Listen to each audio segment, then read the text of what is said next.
Hi, this is Manuel, Delta Lima 2 Mike Alpha November. Welcome back to my channel. This is video number 2 of my uSDX repair series. In video number 1, I showed you my workshop, the tools I was using, and we repaired a first uSDX together, which had SWR problems. Check the link in the upper right corner if you missed it.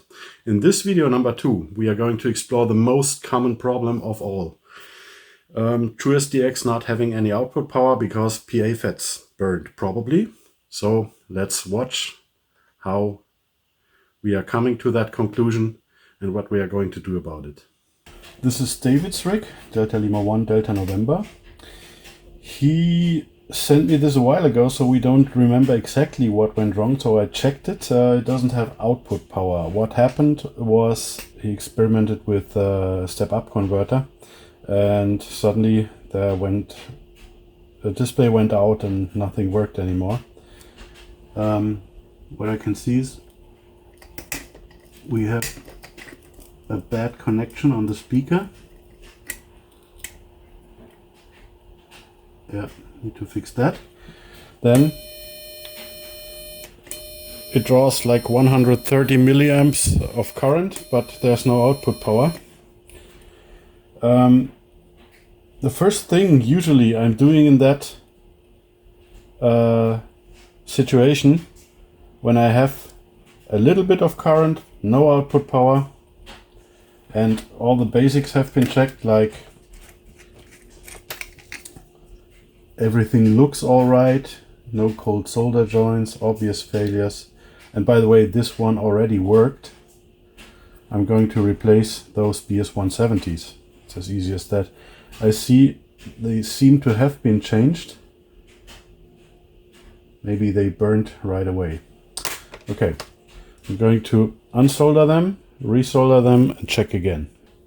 The universal trick, how you unsolder the BS170s, looks cruel, but I do it like this. I'm cutting them off. Be careful not to apply any force so you don't rip the PCB. Now it's very easy to grab them with a pair of pliers and unsolder them.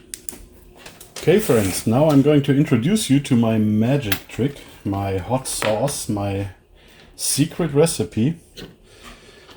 Whenever I replace BS170s, I'm going to sort them. I'm going to measure them with a cheap multifunction tester TC1. You can buy them for around about 20 bucks.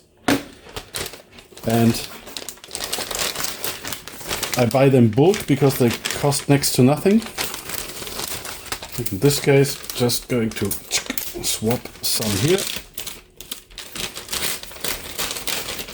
What's going to happen now is I'm going to measure them and try to find 3 with the exact same values.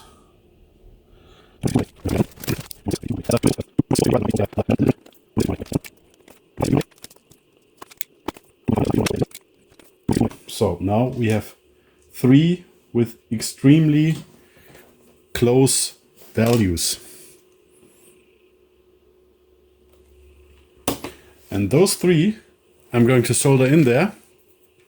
And the reason behind that is if something goes wrong, they can share the load better. That's the whole idea behind selecting BS170s with similar values.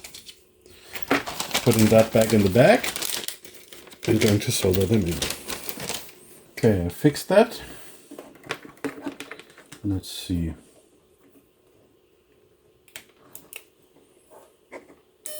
Yeah, see that? Immediately power.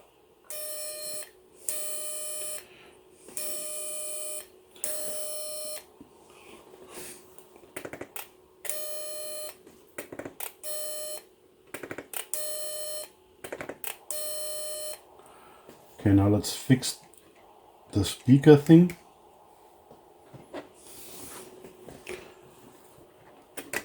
That's probably simply a bad solder joint.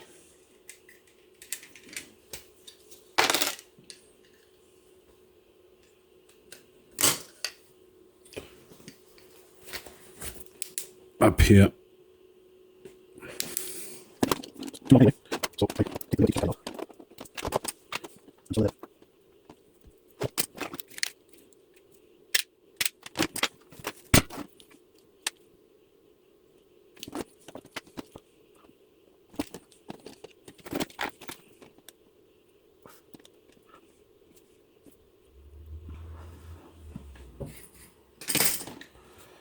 Okay, let's see if that improved anything.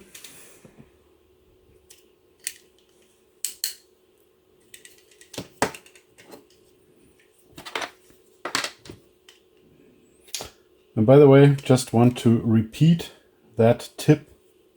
I never switch on the uSDX without that cover here, because you can easily bend the PCBs together and create a short circuit. So this is part of protection.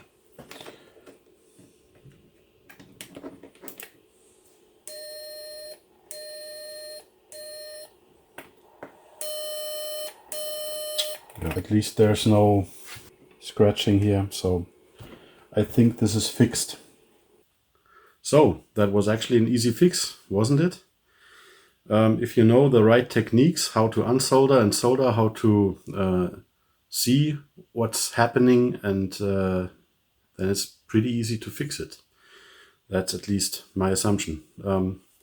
Me, myself, I learn easier when I watch somebody do it and somebody explain something, except for just reading it, or I don't know how you are. Let me know in the comments. And yeah, we will see each other in the next video. And if you want to see more such comment, please like this video, leave a comment, and subscribe if you haven't already. Bye bye, 73.